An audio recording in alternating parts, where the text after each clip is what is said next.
Our son was born so long ago, yet it seems like yesterday that I stood all before his crib and heard that doctor say, "You've quite a boy there, Mr. Jones."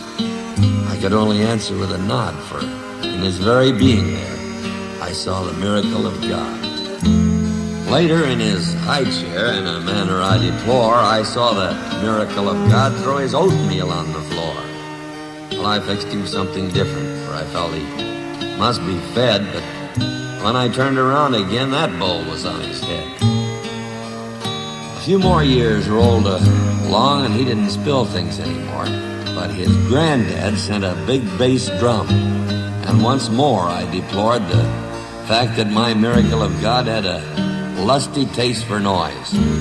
When he'd boom, boom, boom on that big bass drum, I questioned, boys must be boys. I asked his whereabouts one day. His mom said he's got a paper route. Said he'd helped earn his way as he became an Eagle Scout. When they pinned that medal on him, tears welled in my eyes. And then I gripped his mother's hand. Our boy had earned his prize.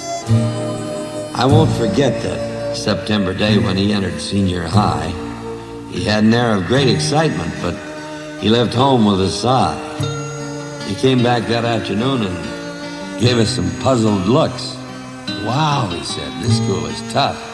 Look at all these books." "Choice is yours," his mother said. "You can pick the easy way. What you put into life, you'll get out of it. Each man pays his price one day." He looked up, and then he smiled. I saw he'd lost his gloom. He said, "I better look at these." He headed for his room. My son came home late one day. He seemed all worn out. I asked a little sharply what this was all about. He spoke proudly and threw his shoulders back, and in his eyes I caught a gleam. "I wanted to surprise you, Dad. I'm on the football team." They won most of their games, lost a few. It was a thrill to watch him play. When they didn't win, we knew he'd met the challenge anyway. He didn't know it at the time, but it was a stepping stone, solid footing for the climb to face life on his own. How those 3 years flew past.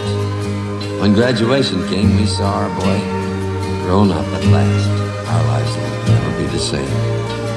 I guess we've known all along what his goal would be, from that time 3 years ago when he chose responsibility. He stood in the doorway yesterday, put out a strong right hand. I held back tears at the uniform he wore to protect his land. I shook his hand. His mother cried, "Son, why couldn't you wait?" Embracing her, he softly said, "Mom, we all did. Maybe too late." I promise I'll go back to school when I've met my obligation to you, my friends, my girl, my school, and most of all this nation. I'll do all I can out there, for I know you'll both be trying to make everyone you know aware we gotta keep Old Glory flying. And then his mother straightened up.